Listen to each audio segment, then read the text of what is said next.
Tonight on Frontline, how are you, Fidel?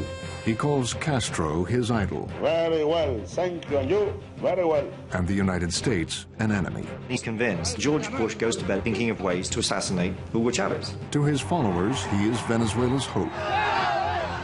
To his critics, he is at worst a dictator, and at best, a master of the media. He sings, he can be funny, he can seem buffoonish. He obeys none of the rules for what is expected of a head of state, or for that matter, a public official on television. La CIA anda regada por todos lados. Hace poco me dijo Fidel Chávez, cuídate, porque esta es la máquina de matar más perfecta que se haya inventado. Is he a real threat to America? Venezuela is selling about 1.5 million barrels per day of crude and products to the United States. Or is he his own worst enemy? Despite many billions of dollars of oil wealth, we see in fact that most of Hugo Chavez's revolutionary programs simply have not worked. Tonight on Frontline, who is Hugo Chavez?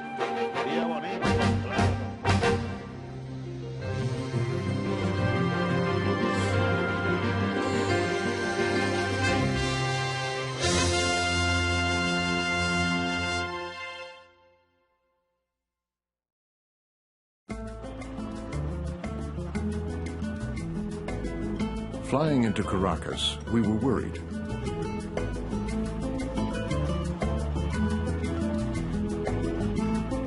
The idea was to do a story about Venezuela, about oil and politics, and its controversial president, Hugo Chavez. But we'd been told that we should not expect to meet with him. We needn't have worried. President Chavez, we found out, was everywhere.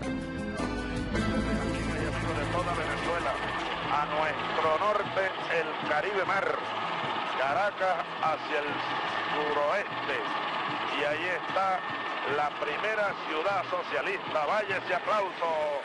The president can always be found on his weekly television show, Allo Presidente.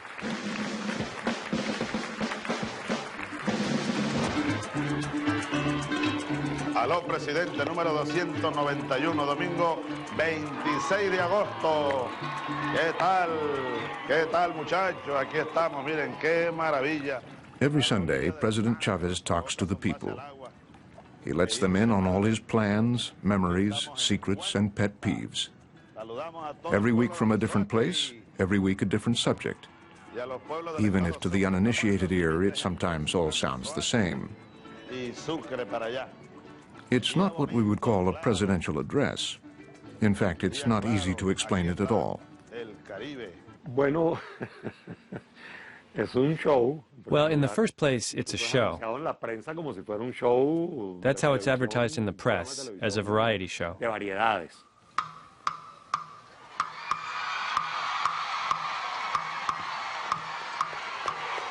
He obeys none of the normal ground rules for what is expected of a head of state, or for that matter, a public official on television.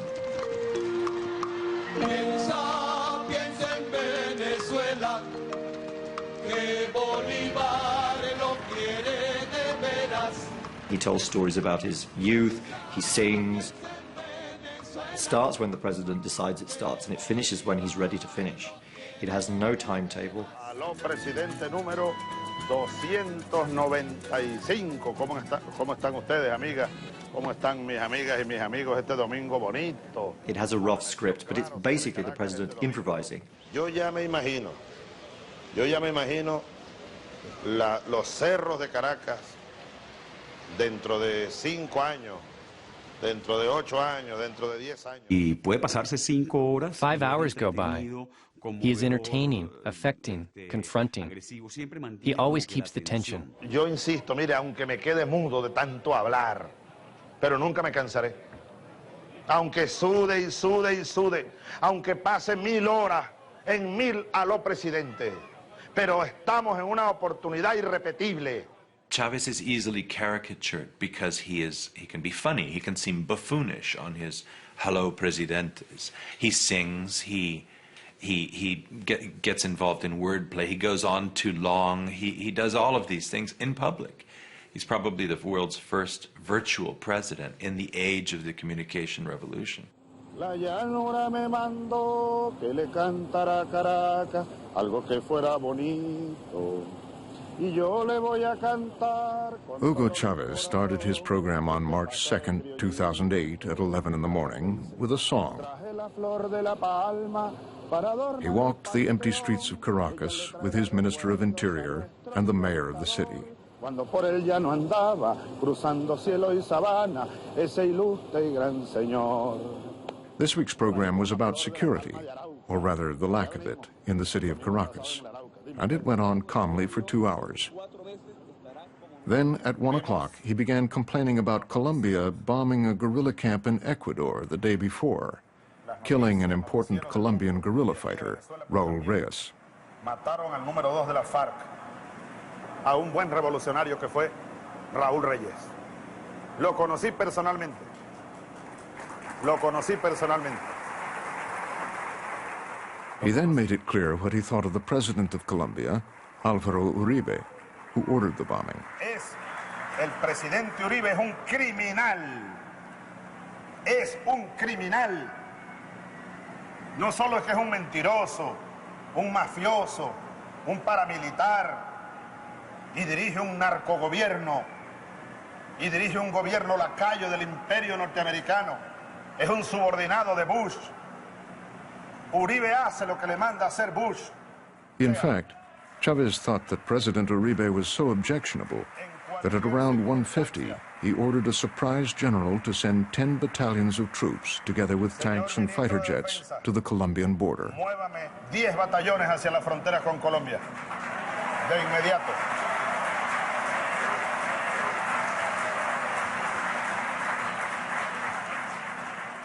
Él es muy impulsivo. Él lo domina su lengua. He's very impulsive, dominated by his tongue. Entonces suelta cosas de las So he cuales comes después out with se things that he has to take back. Teodoro Petkov was a minister in the former government.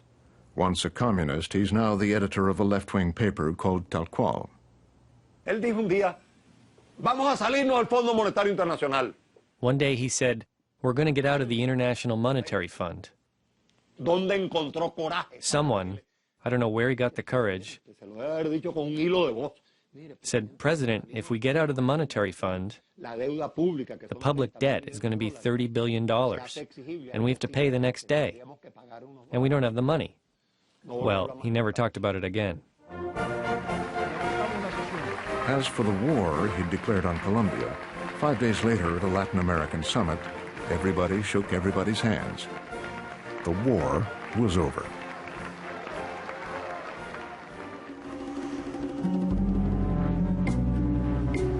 We arrived in Venezuela well after Chavez had announced his intention to turn his country into a model of socialism for the 21st century. The revolution was not easily apparent. New cars stuck in heavy traffic. And people in the heart of Caracas shopping and shopping.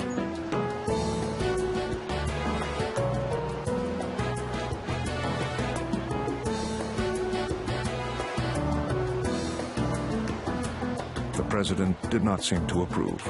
Y tenemos que cuidarnos del consumismo. Que la tendencia nuestra es a esa, porque es la maldición capitalista con la que nos envenenaron. Gastemos solo lo necesario. ¿Cómo que llaman estos carros grandes, últimos? Homer. Ni $1 para importar Homer. ¿Qué es eso, chicos? ¿Qué es eso? ¿Y qué revolución es esta? Pues, la de los Homer. Que no. Esto es una revolución de verdad, compadre. De verdad.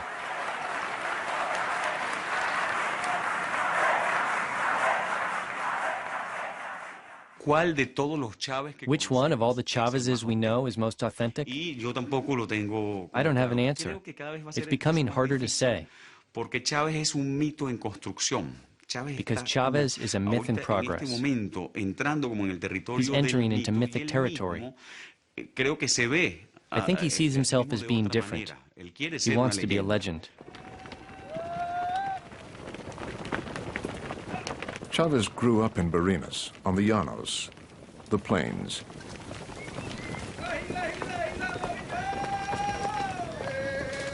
The llanero is the cowboy of Venezuela.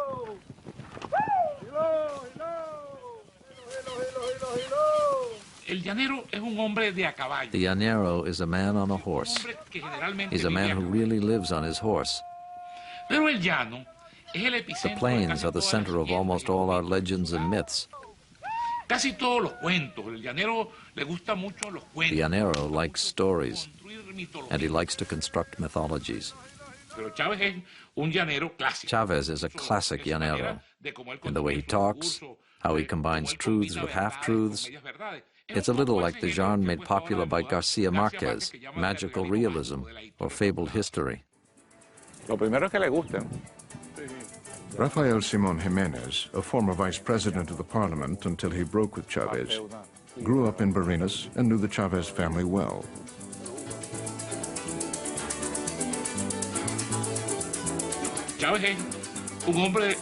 Chavez likes the classic instruments of the Llanos, the cuatro, the maracas, the harp.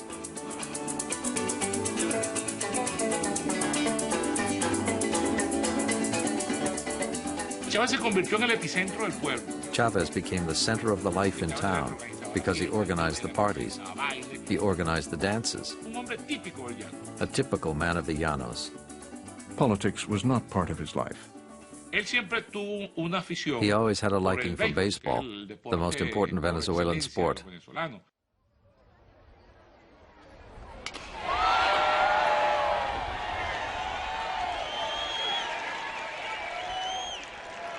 He was talented and dreamed of becoming a famous pitcher. But at 20, he gave up that dream and joined the army. There, he met a small group of officers who were interested in politics. One of them was Jesus Urdaneta. Bueno, la amistad con Hugo Chávez empezó hace muchísimos años. Our friendship began a long time ago, when we were in the military academy. And that's where what is called the Bolivarian movement was born. As a group of young military men who set up goals based on the problems of the country.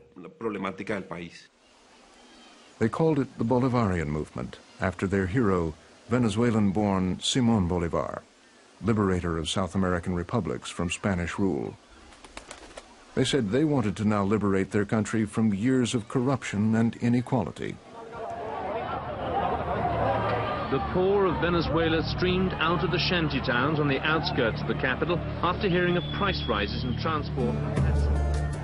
On February 27, 1989, Caracas erupted. It was the culmination of years of a declining economy, government corruption, and increasing poverty. It was called the Caracazo. We, the armed forces, were sent to quell the situation, all the anarchy that was going on. It was very hard on us, very sad, because as members of the armed forces, we had to put pressure on the Venezuelan population in coercive ways. It was a very important event for us in terms of beginning to think about taking power. We realized that all the roads were barred and that there was no possibility of change. It was all closed, that the only possibility was to rise up. 3 years later, they did. With a few officers, they staged a coup on the night of February 4th, 1992. Urdaneta was to the southwest of the capital, while Chavez was in command of the forces in Caracas. It lasted one night. In the morning, Chavez suddenly surrendered. He had one condition. He wanted to go on the air, he said, and send a message to his comrades to put down their arms in order to stop the bloodshed. Primero que nada, quiero dar buenos días a todo el pueblo de Venezuela The short speech electrified Venezuela. A man who didn't sleep that night, who just had a military failure. He starts greeting the people as if it were a program. Good morning to everyone. There was something different, something special. Compañeros, lamentablemente, por ahora, los objetivos que nos planteamos no fueron logrados en la ciudad capital. Chávez asumió la responsabilidad del golpe. Chavez took responsibility for the coup, Reconoció la derrota. admitted the defeat, Y además trazó. and then outlined his intention for the future. Por ahora, for now, we have failed. Pero vendrán nuevas batallas. But we are not giving up the battle. Entró como lluvia en un campo. This came like rain on dry soil. Seco, ¿no? Y yo, ante el país y ante ustedes, asumo la responsabilidad de este movimiento militar bolivariano. Muchas gracias. Urdaneta was shocked and mortified. Entonces, claro, cuando yo mantenía mi posición I was holding my position when it came on television that he was calling for the surrender. Por supuesto que para mí yo lo consideré una gran traición. For me, it was treason. I thought, how is it possible that yesterday we hugged and promised to fight till the end, and Chavez surrendered so easily? Por supuesto que para mí fue una gran decepción. For me, it was a great disappointment, something I never expected. Chavez failed militarily, totally. He's the only one of the leaders who failed. But he triumphed in the media. The public Chavez who was not born out of a military or political victory, but out of the ratings. So if anyone is aware of the importance of the media, it is Hugo Chavez. Chavez and his co-conspirators were held in prison for 2.5 years without a trial, until a new president took office and dismissed the case. They were released in March 1994. Chavez's family was waiting. So were his fans. He clearly seemed like a potential leader. But what were his politics? Él salió de la cárcel por ese viejo esquema. He left prison with the old theory of the traditional left in Venezuela. Y es que para llegar al poder con un mensaje that to get to power and change the system, you had to take up arms. Era necesario tomar las armas. Luis Michelena was a well-known political figure, a former communist leader who believed that changes could be made in a democratic way. He had visited Chavez in prison and was impressed. Now he gave him a political education. He also gave him a warning.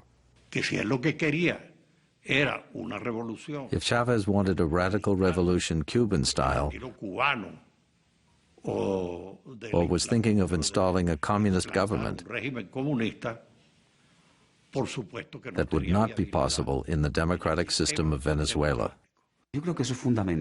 This, I think, is fundamental, because Chavez still believed in the possibility of a military solution. He was very rigid, and he felt that elections were not the way to go.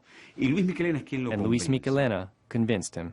Of course, someone with the political instinct of Luis Michelena, who had spent 40 years in political battles, was very qualified from this point of view. Nedo Panis, an architect who was sympathetic to the attempted coup and who had given Chavez a room in his house after prison, had some doubts about Chavez, but he deferred to Michelena. He said, this man has charisma. He had penetrated the consciousness of the Venezuelan people. And so bringing and introducing him to the political arena can be beneficial to us. So, under the tutelage of Michelena, Chavez became the voice of the young military generation, ready to give up their arms in search of new democratic paths. He understood the power of mass media.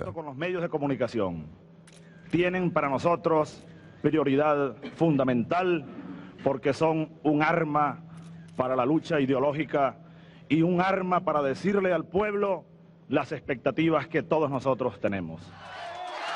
The elections of 1998 happened in a moment very difficult for Venezuela. The prices of oil had gone down to historic lows. People radicalized. They wanted something new, something fresh. And they found in this man a radical discourse. He said he would get rid forever of the old elites. With Michelena as the architect of his campaign, he ran as the outsider, the non-politician in a country which had come to distrust politicians. The media loved him, and he loved them back. Todos los medios de comunicación de Venezuela lo respaldaron. All the media supported him. Le dieron amplísima. They gave him huge amounts of newspaper space and hours on television.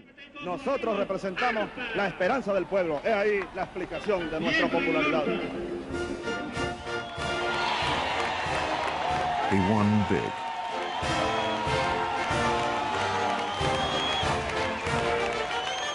On February 2nd, 1999, the former insurgent walked with his supporters to Miraflores Palace.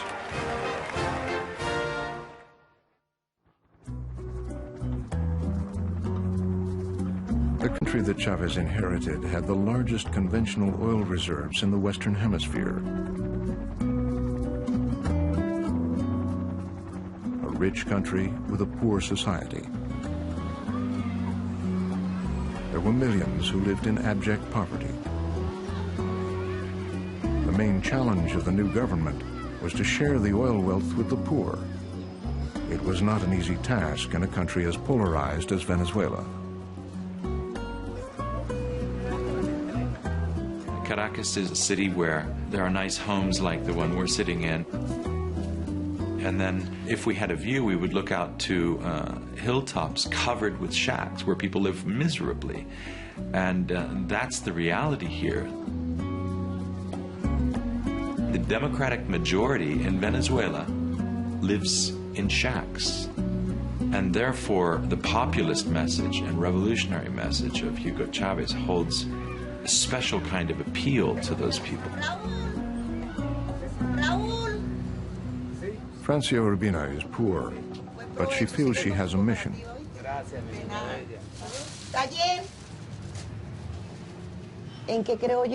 What do I believe?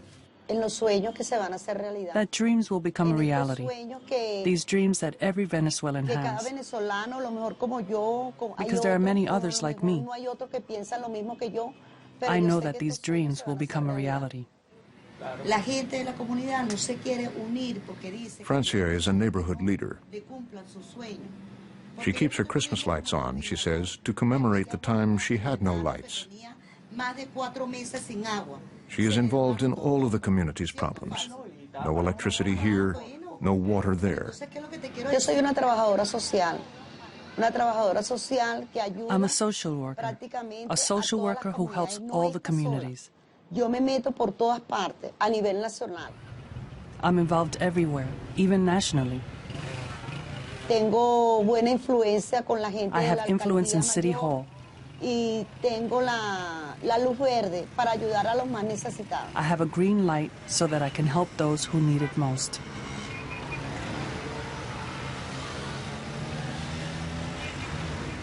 Among other things, she runs a soup kitchen.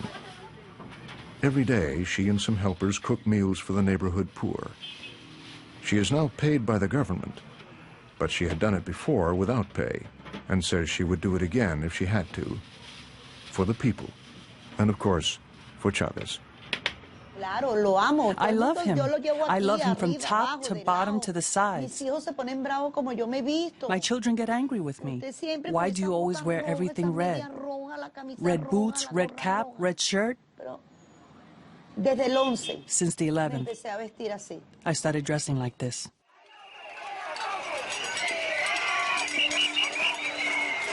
The Once, the 11th of April, 2002, is a date no one in Venezuela can ever forget. It was the beginning of an attempt to overthrow President Chavez. The tensions between Chavez and his opposition surfaced in his third year of office. In November 2001, Chavez had pushed through 49 laws by decree. Two of the most important were the oil law, which doubled the royalties paid to the government, and the land reform law, which allowed expropriations. Overnight, the opposition went from a loyal opposition that criticized Chavez but accepted his presidency to aggressive protests on the streets, and shortly after that they were calling for his overthrow, and that led into the coup.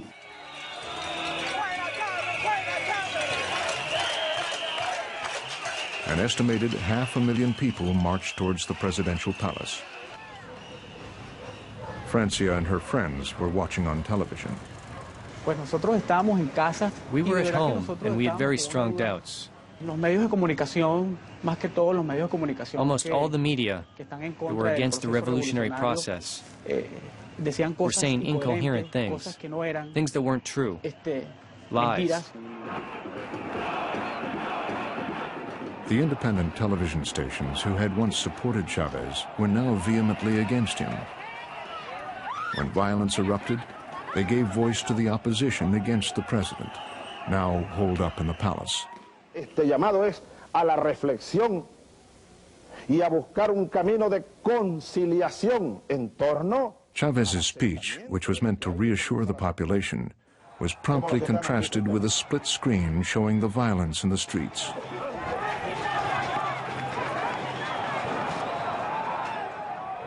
By Friday, the president was said to be isolated, detained, and taken from the palace by members of the army who had turned against him.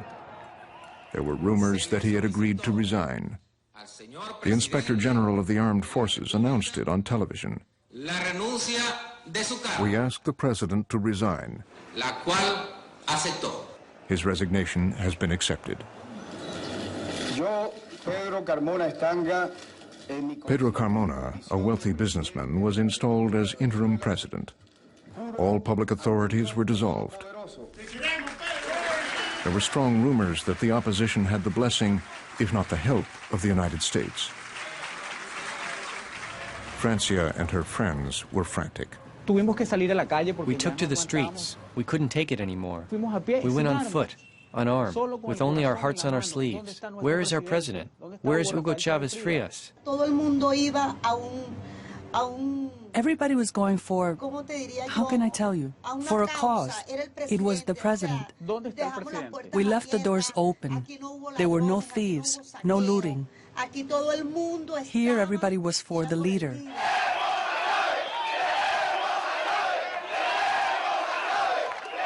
On Saturday, the tide turned. The army, already divided, was having second thoughts. While the people of the surrounding shanty towns were streaming toward the palace, calling for their leader. When we saw the military helicopters on the roof of Miraflores, they had the flags, and we said, it's true, it's our president. 47 hours after the attempted coup began, the army flew Chavez back to the palace, where the people were clamoring for him.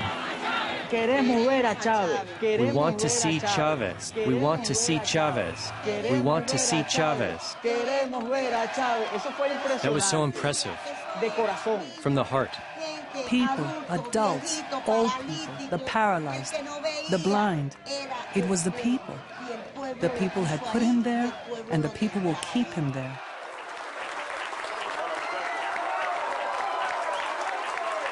Chavez was back. He was conciliatory. Las causas de esto que ha ocurrido ya las analizaremos con calma para corregir donde haya que corregir, para corregirnos donde tengamos que corregirnos. Pero mientras tanto, calma. But the main issue had not been resolved. The wealth of the country, the distribution of the oil revenues. The oil industry, nationalized in 1976, was managed by Petroleo de Venezuela, known as PDVSA, a state company which was identified with the country's elite. It was PDVSA's management that led the opposition in the attempted coup, and they still wanted Chavez out. He would need all the help he could get. He found it in an unlikely place. Pedro, es Wilmer Ruperti, ¿cómo estás? Sí. Sí. Wilmer Ruperti is one of the richest men in Venezuela. He is an oil man, yet he is the one who came to the president's aid in his moment of crisis. I was working more or less 13 to 14 years in PDVSA. My friends were from there, but you cannot be over the country. You cannot be over the government. You cannot be over the people who are elected democratically in order to satisfy the needs of the population that was very poor. PDVSA made a mistake, big mistake. In December 2002, PDVSA decided to shut down.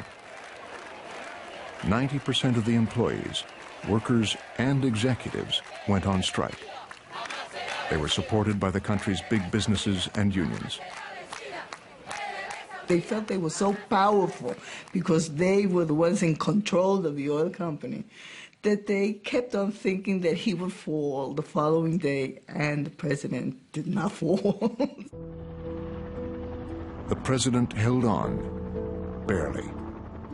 The strike went on for days, then weeks. The ports looked ghostly. The ships stood still. Oil couldn't go out. Gasoline couldn't come in.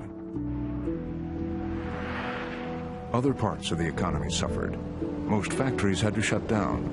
Multinational operations closed. Little by little, the country was paralyzed. Wilmer Ruperti decided to help the president. Everybody in PDVSA was against the president. I have many friends in PDVSA. I told them not to do it.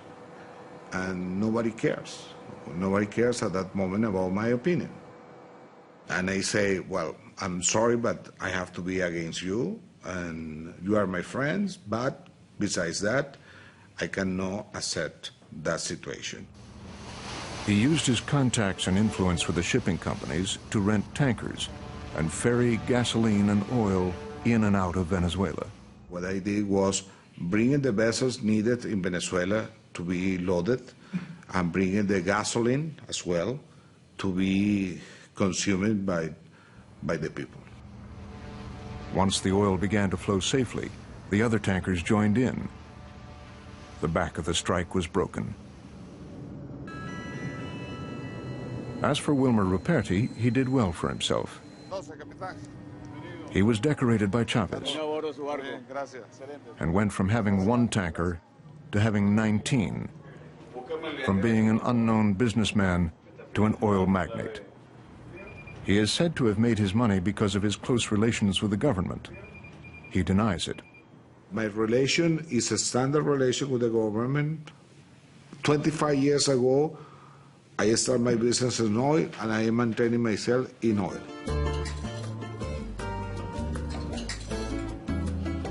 Terrina de remolacha con tomate, vegetales y salmón ahumado, vinagretas de albahaca. Pimientos. The press calls him a boligarch, one of a new class of wealthy oligarchs rising on the back of the Bolivarian Revolution. They print allegations of questionable deals and undue profits. He says he doesn't care. All he wants now is to do what he enjoys most, write and listen to poetry, believing that the best is yet to come. Crece en mí como la primavera que deja su fugaz enredadera sobre la huerta de mi corazón. Yes, we are going to do something better. We are going to be a better country thanks to Chavez. Things were not better for PDVSA. It was payback time for Chavez. The old company was decimated. 20,000 people, 50% of the personnel of the oil industry was dismissed. They brought around 30,000 people, new people, without any knowledge at all. They don't produce the oil they were producing before. They are not refining the same amount of oil they were refining before, and they are doing a lot of things which don't have anything to do with the oil sector. PDVSA is an instrument of the government, not only the government. PDVSA is an instrument, a direct instrument unconditional instrument of the president, of Hugo Chavez. Chavez can use that money for political purposes outside Venezuela. When Chavez goes to any place and he promised $100 million, $50 million, that money comes from PDVSA. And that money at the end comes from the United States and comes from other countries because you pay for the oil. 60% of Venezuela's oil is bought and paid for by the U.S., money that helps Chavez subsidize Central American leaders who are hostile to U.S. policy in the region. Among them, Daniel Ortega of Nicaragua, Rafael Correa of Ecuador, Evo Morales of Bolivia, and most of all, Fidel Castro of Cuba.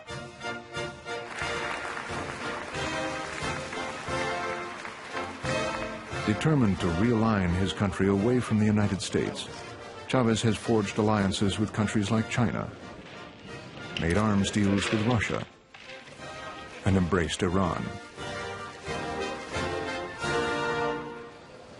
But a good chunk of the money would go towards his socialist vision at home. Casi todos ellos y ellas estaban desempleados, en la miseria. The ideas were worthy and generous. Healthcare, education, training programs called misiones. People with no work skills were paid to be trained and helped to a job, socialist style. Y el modelo socialista venezolano las impulsa, el cooperativismo. Entonces nació la misión Vuelvan Cara. Hoy se están graduando On March 29, 2007, Chavez celebrated that year's graduating class from the program Vuelvan Caras, Turn Around. Levanten la mano a ver los que se gradúan hoy y reciben un crédito de 77. After a year of training, these graduates received certificates and government loans to set up their textile cooperative. Saludos a todos. Ahí tienes también tu libreta de ahorro del crédito. Núcleo Endógeno in the west of Caracas is a cluster of cooperatives recommended to foreign visitors. It was founded in 2003.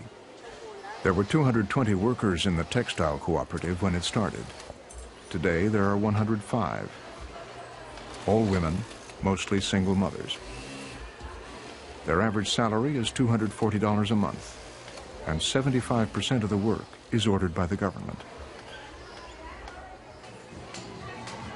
But other cooperatives are not that lucky. 3 years ago, Maria Moreno and her colleagues also graduated from Vuelvan Caras and also established a textile cooperative. The machines are clean and ready, but most of the people are gone. There were 59 of them 3 years ago. Now there are less than 10. When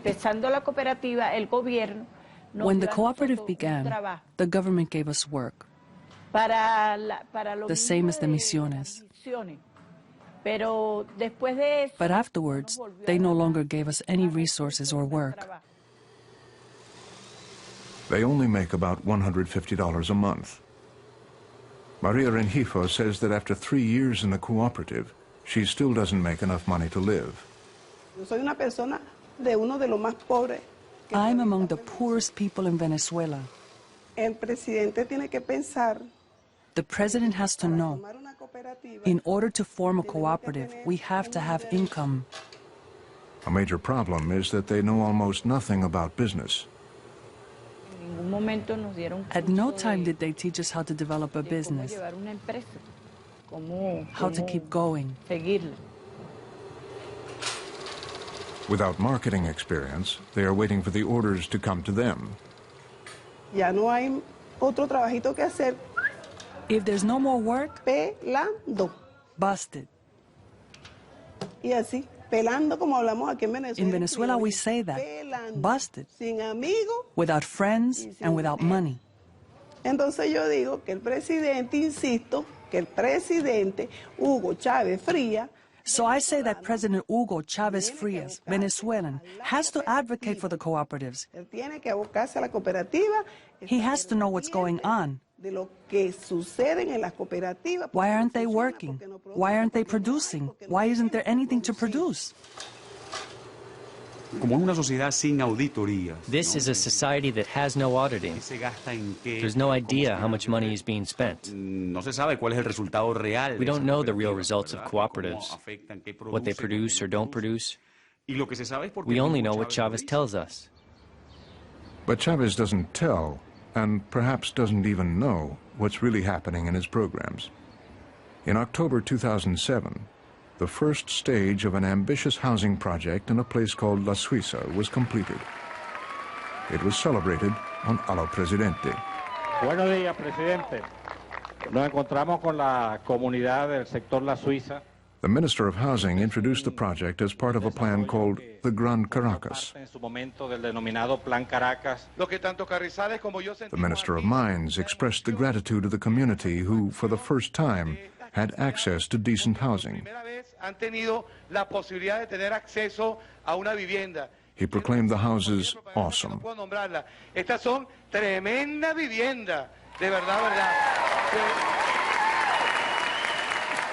The president was delighted.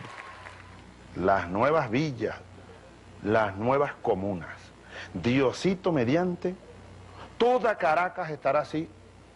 Fíjense, aquí entramos, la sala, aquí está la sala inicialmente. They toured the interior of the houses and praised the attention to details and workmanship. Tiene unas baldosas de granito que es muchísimo más duradero. Aquí está la sala. But the man who had built 7 of these houses wasn't there to celebrate. Bueno, el presupuesto era 11 millones por cada vivienda. They budgeted $5,000 for building each house. Ese fue uno de los motivos que There was such a low amount that the other cooperatives simply left. una construcción de 75 metros cuadrados. That price for a construction of this size was something no one even wanted to consider. Eso no había que pensarlo dos veces, abandonar de una sola vez. Pero nosotros, But we are responsible, and we are good workers. irresponsables trabajadores, So we stayed, and we did the job. We built 7 houses. Benito Cardozo, master builder, founded a small cooperative in 2004 which included his wife and daughter. The project at La Suiza was their first commission. They had high hopes. Of all the cooperatives, we were the only ones that stayed. They are still proud of the fact that they were the ones who had hung on. They stayed on, but they were left in a financial hole. The president said that when you begin work, you must be paid half, and when you finish, the other half. But now, all these months later, they still haven't paid us. 6 months after the broadcast, we went to look at La Suiza. Not a single new house had been completed, and the work on the nearby project seemed, for the moment at least, abandoned. With all the country's wealth, the question is, why does it seem so difficult to make things work? This is the question we are all asking. The government is very inefficient. Remember, Chavez did not come to power at the head of a party, which had been solidified for years, with a capable elite that had studied the country's problems. He came at the head of an amorphous mass, which he picked from left and right, military and civilian. So, of course, when they did away with the old elites, who'd governed us for half a century, they substituted improvised, incompetent, unformed teams, and this is the result.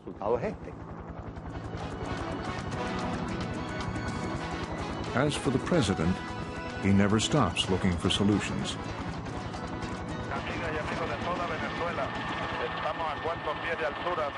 Hearing him tell the story, he was flying over a piece of land in the mountains to the north of Caracas when he realized that it could be turned into a new city, a socialist city. La primera ciudad socialista, vaya este aplauso.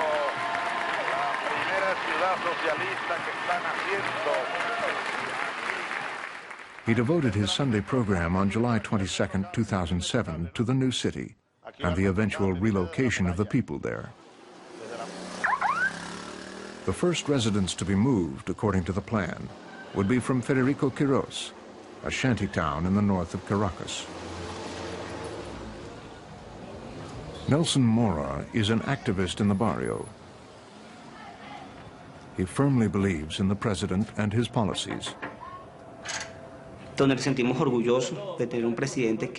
are very proud to have a president who is identified with the people and wants to help the masses, including a whole variety of people who had been excluded for 40 years. And we want to help the president. But as he talked and met with people in the neighborhood, he found that many of them were not ready to relocate to the new city. We have people with degrees, lawyers, accountants, politicians, people that were born here and still live here. The more Nelson listened, the more he felt that he had to speak up for his community. A ver, levanten la mano de los que se van a mudar para acá. Dime, compadre. Buenos días, señor presidente. Buenos días, hermano. Nosotros somos el equipo promotor. He attended a lo presidente, nervous but determined. Dígame, ¿ustedes son de los consejos comunales de dónde, compañero, camarada? Federico Quirós. Ah, ¿tú vives en Federico Quirós? Sí, estoy aquí porque quiero decir unas... Gathering his courage, he tried to tell the president that most of the residents of Federico Quirós would not agree to relocate, and if he, the president, had been told otherwise, he had been deceived. Fíjate, tú estás diciendo ya que a mí me están engañando. ¿De dónde sacas tú eso? The president barely heard him out. Una mentira, hermano. He couldn't have been deceived. There was no way. ¿Dónde sacas tú eso? Where did he get that idea? ¿Y cuál es el engaño? At that moment, I felt bad. I closed my eyes and felt tears. And I said, my God, why does the president treat me like this? The commander-in-chief, the leader of this process. I suspect, he said, that Nelson Mora might be defending other interests. In other words, he was an infiltrator, because here he was attacking and throwing stones at everybody. At a lo presidente, at Chavez, at the ministers, everyone. There is a paradox here. The freedom of expression exists. Even though the president attacks us constantly, we do have freedom of expression because we are not afraid of the president and his bluster. The people who do not have freedom of expression are his supporters. This was a lesson learned by Eleazar Diaz Rangel, the editor of the most popular paper in Venezuela, Últimas Noticias, one of Chavez's most staunch allies. But in February 2008, Últimas Noticias came out with a front-page headline that public health care was in a coma. Almost immediately, Chavez was on television. Yo le preguntaría a Últimas Noticias, ¿no? A Últimas Noticias, en honor a la objetividad periodística. Un verdadero ejemplo, como para un buen profesor de ética periodística, ¿no? De cómo se falta a la verdad. Pues Chávez dedicó 50 minutos en televisión. Chavez attacked the editor on television for 50 minutes, scolding him and the owners of the paper, questioning their ethics. He made sure that everyone understood that he was attacking his staunchest ally, a heavyweight, the most respected journalist in Venezuela. Ahora, esto es guerra mediática. Ni Últimas Noticias se salva, pues, de apuntar sus cañones en función de los intereses de la oligarquía criolla y del imperialismo norteamericano. When we asked Diaz Rangel his reaction, he defended the president. En general a la gente no le gusta la crítica, ¿no?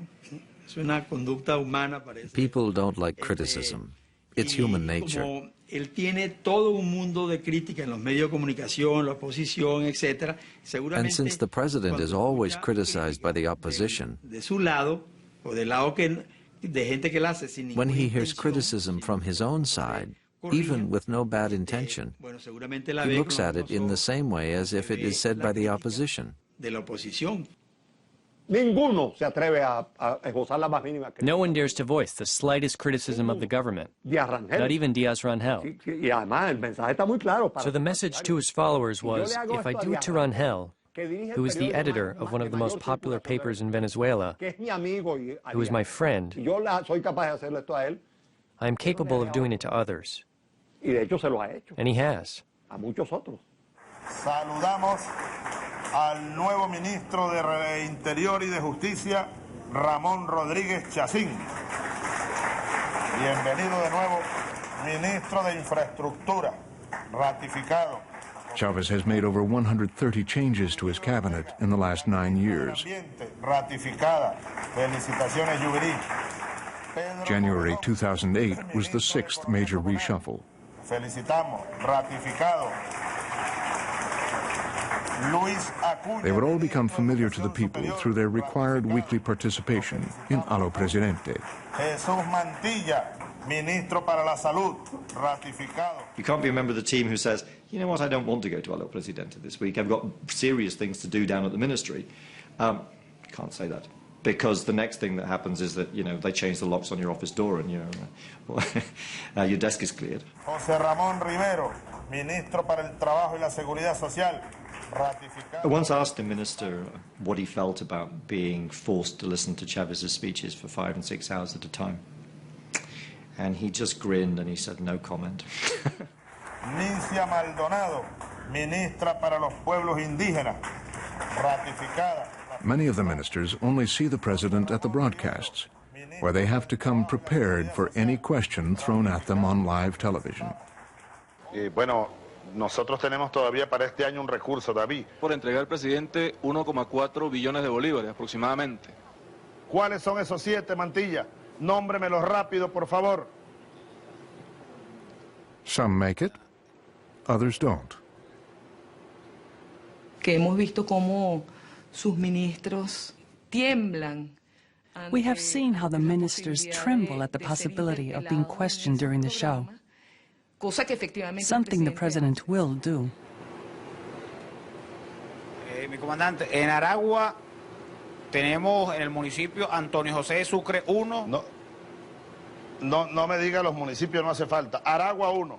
It's created a kind of hothouse atmosphere where people feel like they're walking on a tightrope. They feel exposed and vulnerable. There is in Chavez a recognition of this. I think he likes that situation. Saludo a Elías Jau, el ministro de Agricultura. Chavez may like it that way, but his officials often emerge devastated. Yo puedo entender y podemos entender que allí haya tierra ociosa. 3 hours into a generally calm program in Barinas, his home state, Chavez launched into the subject of unused lands. De la capital de Barinas, señor alcalde.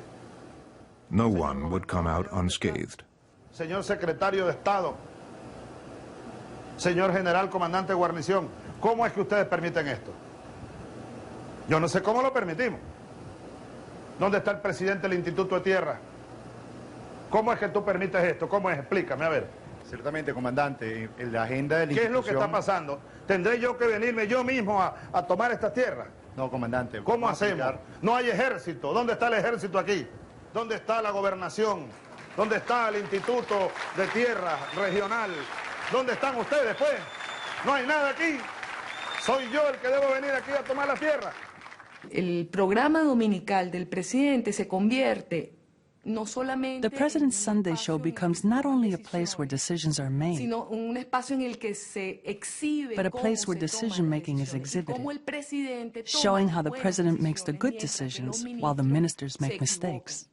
Ministro de Alimentación, ¿cuánto de caraotas importamos el año pasado? ¿Cuánto? El 80%. 80% de las caraotas las estamos importando. Y la leche, y la carne.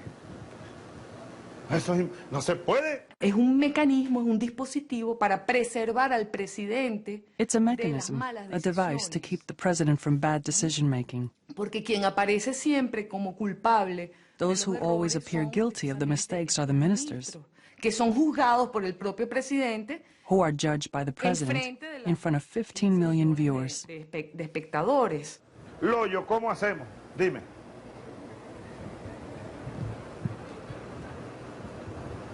Comandante, la única reflexión aquí posible es que no hay excusa. Y de este mismo momento asumo toda la responsabilidad. An abject apology and promises to do better met with the audience's approval. Son focas que aplauden. Usted no ha visto, son unas focas. They are seals applauding. Personas que lo único que hacen es... It's people who only pay attention to what the boss says applaud him, praise him, but never contradict him. I see left-wing old friends, irreverent fighters, sitting there like perfect idiots. That's a painful spectacle. There was one old fighter who wouldn't play the game. The old mentor, the one who shared with Chavez the early dreams of an enlightened socialist democracy, and who warned him of the dangers ahead, Luis Miquelena. I separated from him and would not accept any sort of reconciliation. Each time he crosses another line, each time he becomes more distant from me. More and more he is denying what he once offered the country, denying what he promised to Venezuela,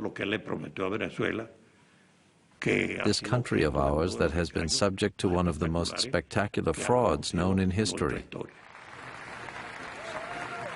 After Miquelena departed, the one person who Chavez admired and listened to was Castro. Chavez had been to Cuba after he was released from prison.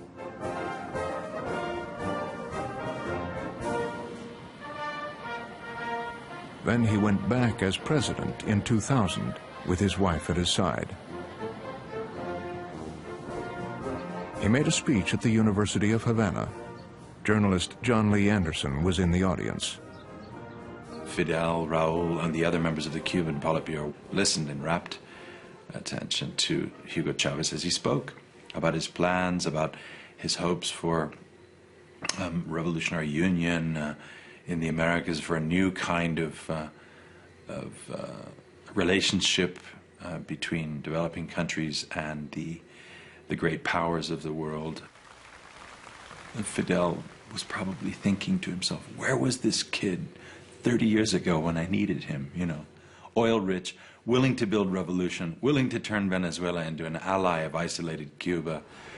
But there, you know, there it was beginning to happen. Miquelena, who was still supporting Chavez at that time, had been worried about Chavez trying to imitate Castro. I told Chavez, you can't do what Castro did after the Sierra Maestra. You can't do that after an election. These are totally different situations.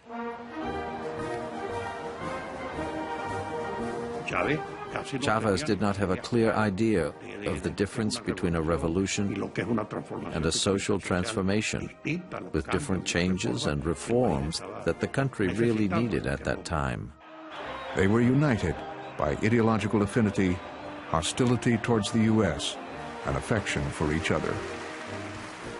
Chavez broke the mold in terms of kind of regard and respect that most Latin American leaders paid to Fidel. It was clear that he looked to him as a mentor, as a kind of philosophical soulmate, as someone he truly admired as a hero, in an almost boyish way. In his first few years, Chavez hardly mentioned the empire, as he now calls the United States. But as his friendship with Castro grew, his rhetoric became more and more incendiary. La CIA anda regada por todos lados. Hace poco me dijo Fidel Chávez, cuídate, porque esta es la máquina de matar más perfecta que se haya inventado. Venezuela ocupa uno de los primeros lugares en la atención del imperio y sus laboratorios de guerra psicológica, de guerra económica, de sabotaje. Chavez is in urgent need of an epic. He doesn't have an epic story, and I think it pains him very much.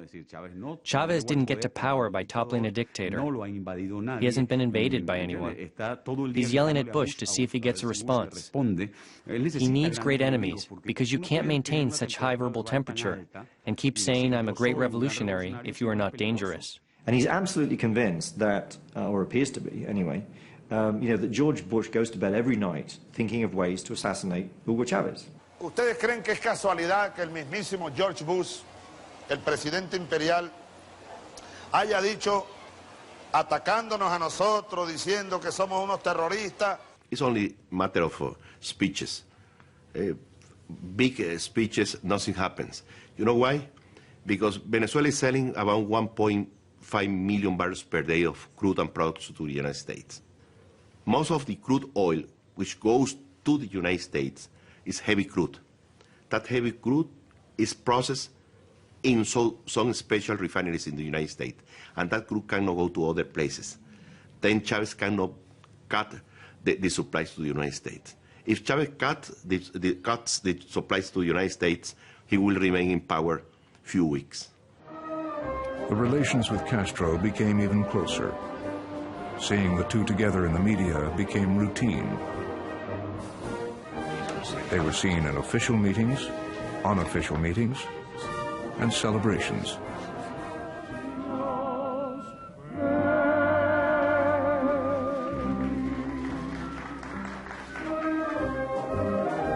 Then there were the agreements. Chavez gave oil. Castro gave good advice, experts, doctors, and key security forces. Cuba today is, by and large, subsidized by Venezuela. How are you, Fidel? Very well, thank you, and you? Very well. It is a rare Sunday when Chavez does not mention Fidel in his broadcast. No matter the subject of the day, he calls out to him. How are you, Fidel? Aquí desde Barinas te saludamos, esta tierra que te quiere mucho. How are you, Fidel? Why he greets him in English is not clear, but it's obvious that Castro is never too far from his mind. Ponemos de pie para darle un abrazo caluroso a nuestro hermano. Chavez has essentially saved Fidel Castro's revolution on the very eve of his death. I mean, Fidel can go more or less peacefully into the night knowing that at least for some years more, as long as Chavez is alive, Cuba will be all right. Chavez makes sure that Castro knows that. He gives him a signed copy of the painting he made when he was in prison and sings the song that as a youngster he used to sing about Che Guevara. Yo cantaba eso en los cuarteles. Caminando entre valles y montañas, vaga siempre tu imagen guerrillera, y tu sangre corre ya por nuestras venas y se agita en los pechos bolivianos. Che Guevara. Y yo canto muy mal, pero canto desde el alma. Y se agita en los pechos bolivianos. Unlike Fidel, Chavez had to deal with the democratic opposition.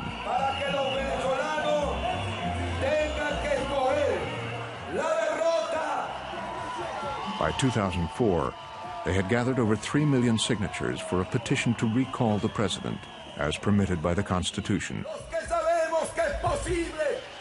The opposition lost. Then, to their horror, they saw their names and details leaked to the internet, effectively circulating as a blacklist.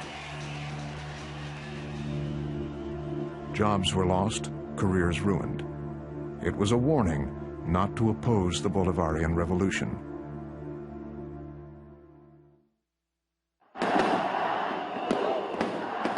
Two years later, with his new social programs underway, Chavez rallied his supporters and won his re-election. He won by the highest percentage of any presidential election since democracy began in 1958. So that there was this feeling that he was invincible. So I think at that moment, Chavez says, I have a solid support. I've been here 8 years. People agree with me, which I think is true. People agree that they like this kind of democracy, this participatory democracy. They agree that the money that comes in through oil must be distributed for social policies, that the missions are doing their job. People voted, I think, for that.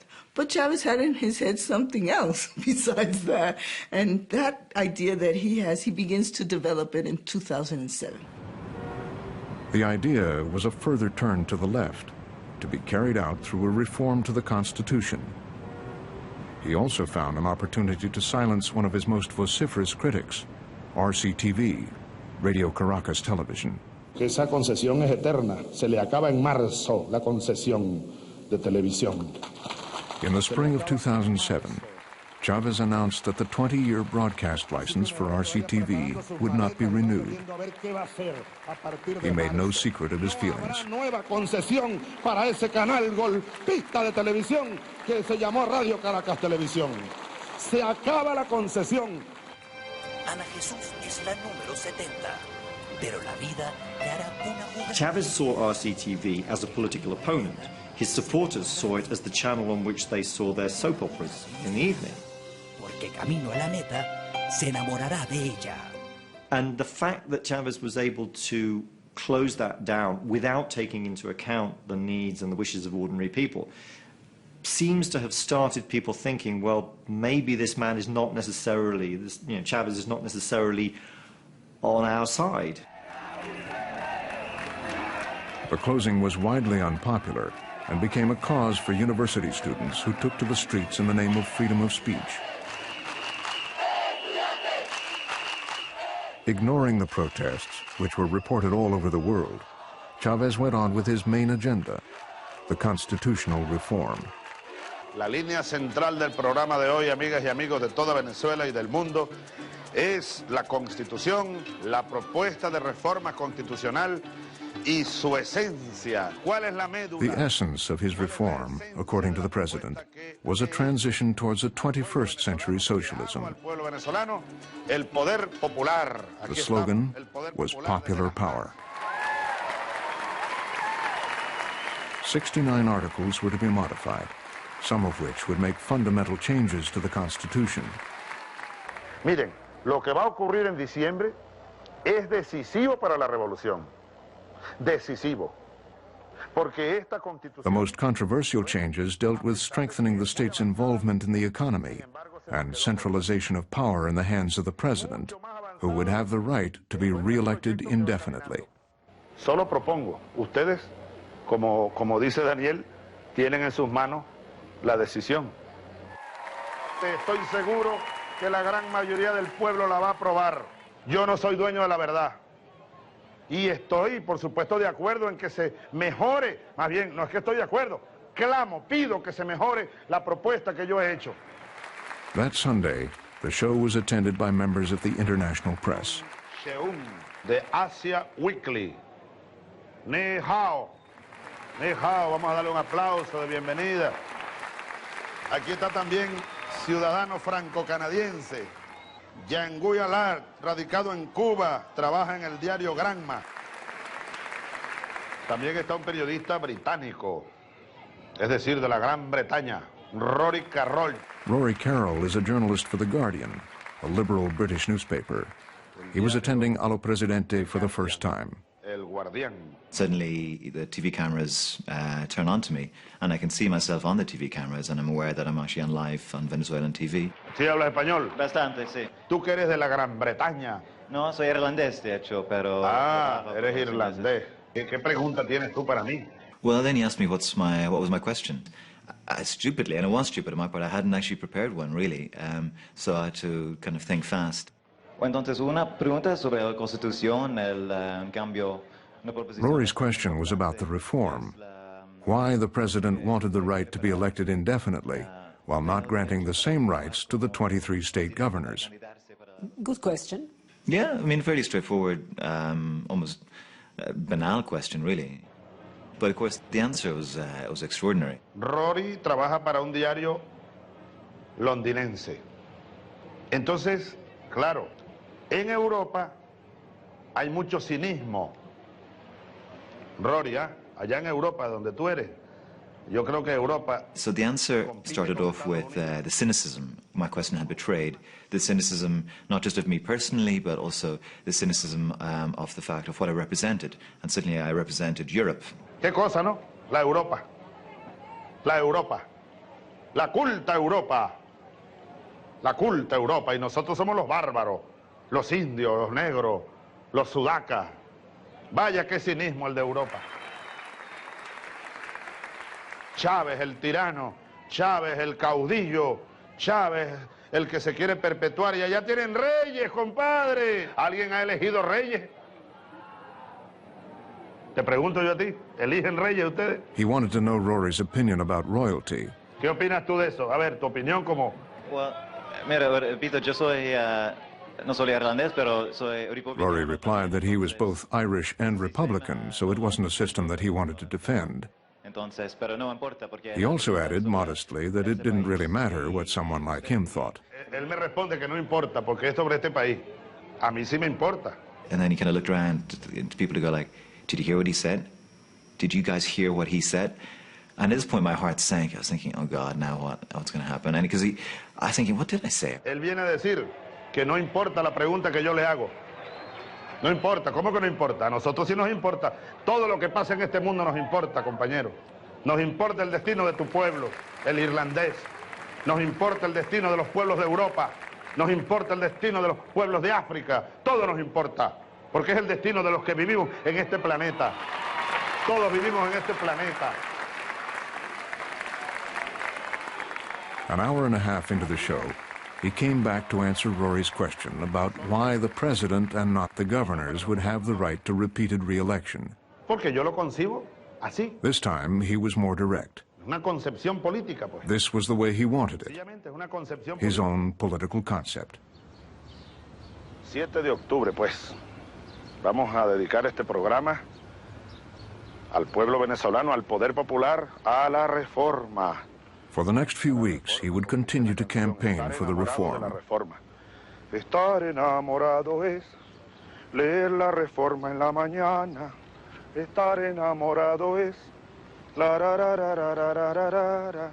Enamorado. He was in love, he sang, with the reform. Enamorado de la reforma es estar enamorado de la paz. In love with the motherland. Estar enamorado de la revolución. In love with the revolution. Estar enamorado de nuestro pueblo. And in love with the people.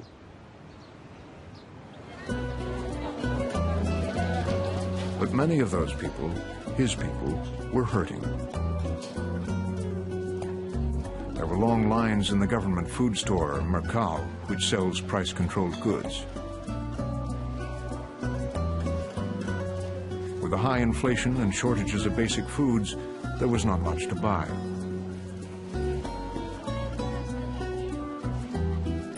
In the meantime, subsidized foodstuffs were carried across the porous border to Colombia, where they could be sold for a large markup. A tank of gas bought in Venezuela for 12 cents a gallon could bring a fast $50 profit a few steps away in Colombia. And there was the problem of safety.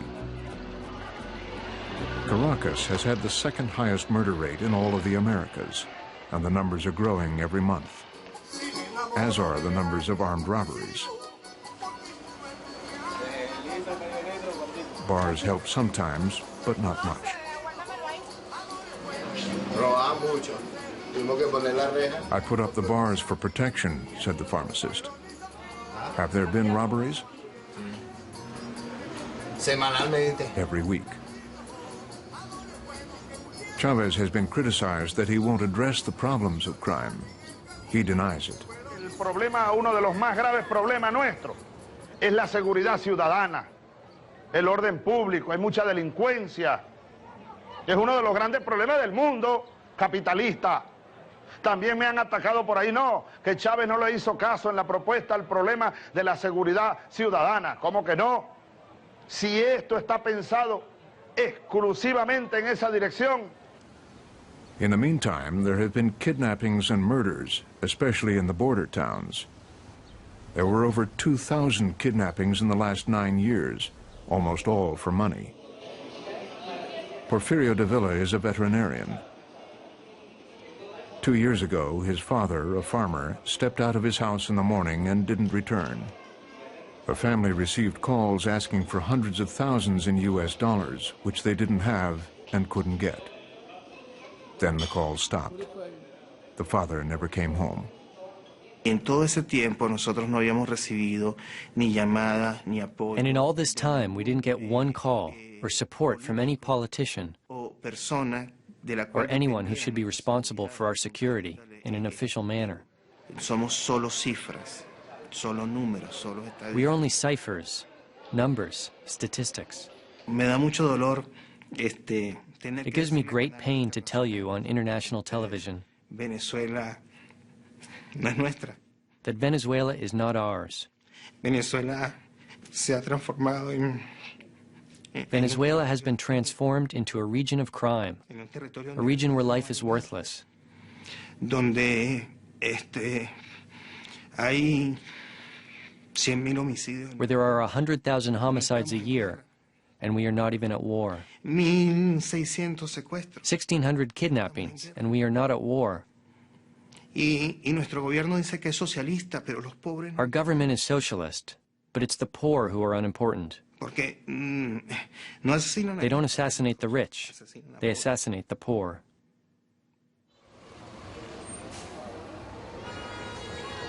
It's shocking to come into Caracas nearly a decade on and see that most of what Hugo Chavez was railing in anger about being left with, you know, a failed society, misery, insecurity, unequal distribution of wealth, is still here. That despite surely thousands of hours of speeches and many billions of dollars of oil wealth pumped into the economy, we don't see huge changes. We see, in fact, that most of Hugo Chavez's revolutionary programs, his inventions to ameliorate and alleviate the social ills at home, simply have not worked. El abuelito. ¿Dónde está el abuelito que me pidió la sopa? Francia will have none of that. Eso es mentira. It's a lie. Mira, mi amiga. Look here, my friend. Si aquí no estuviera Chávez, if it were not for Chavez, esto hubiese sido things would be de much peor. worse. Yo no soy letrada. I'm not a learned person. No soy estudiada, amiga. I'm not educated. Pero me lo enseñó la calle. I was taught by the streets. Porque fui pateada. I was trampled on. Fui utilizada. I was used. Pero mi presidente me enseñó But my president taught me to value myself, to love myself. Nunca habíamos tenido un presidente como We have el never presidente had a Chávez. president like President Chavez. Es lo máximo. He is the best, Es lo máximo. the very best. Yo creo que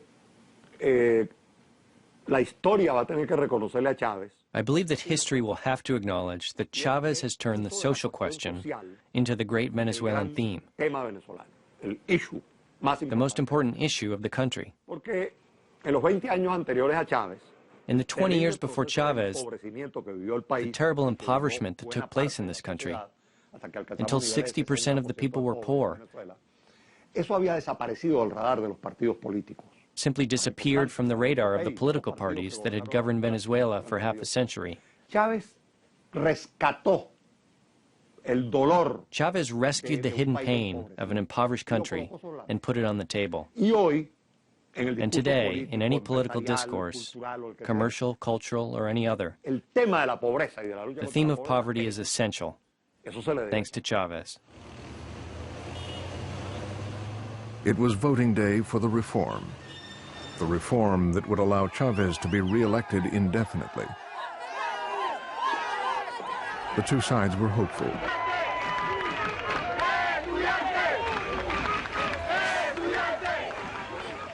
The race was tight. Then, surprise. Chavez lost. The margin was small, officially less than 2%. But for him and his supporters, it was huge. It was the first loss he had ever suffered. Chavez accepted the defeat and comforted his crestfallen followers. No se sientan tristes, no, ni apesadumbrados, no. Yo creo que la democracia venezolana, lo decía hoy cuando fui a votar esta mañana, va madurando y cada proceso de estos que vivimos, cada jornada electoral, cada jornada política va permitiendo que nuestra democracia, que nuestro país continúe madurando. But then, after 2 days of celebration by the opposition, Chavez reappeared on television, grim and angry. No tendría nada que celebrar. Nosotros no hemos perdido nada. Y prepárense, porque vendrá una nueva ofensiva con la propuesta de reforma, esa o transformada simplificada, pero yo estoy seguro, ya me han llegado aquí cartas. He was not about to give up. Just as he had done once before, he would prevail. Para mí, esto es otro, no es ninguna derrota. Para mí este es otro por ahora. Por ahora. Compañeros, lamentablemente, por ahora, los objetivos que nos planteamos no fueron logrados en la ciudad capital. After the defeat, the signs saying por ahora, for now, sprang up all over the city, trying to revive the magic that got Chavez to the presidency. But there was a difference. The first time, it was taken as a promise. Now, it seemed more of a threat. The nation's decision will stand, he said, but only por ahora, for now.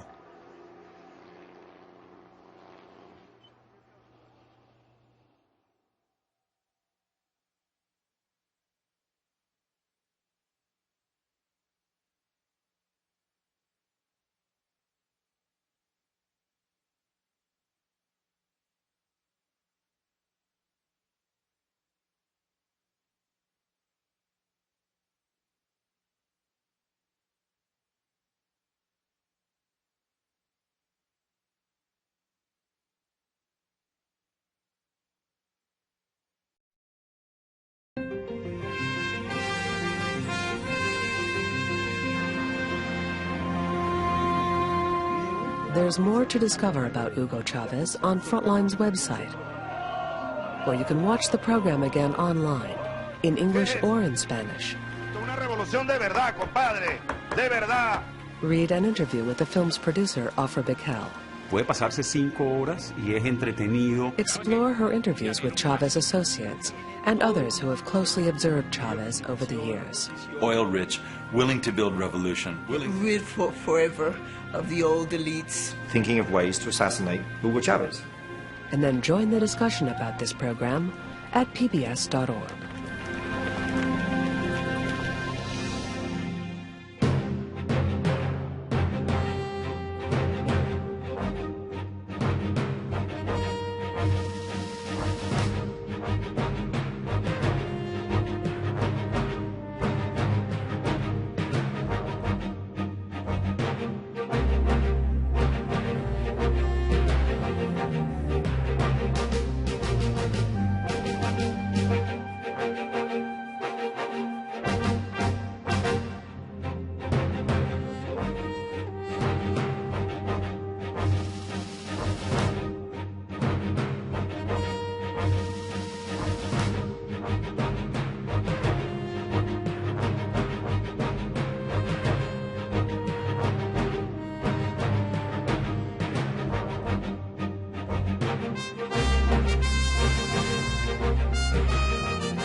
Frontline is made possible by contributions to your PBS station from viewers like you.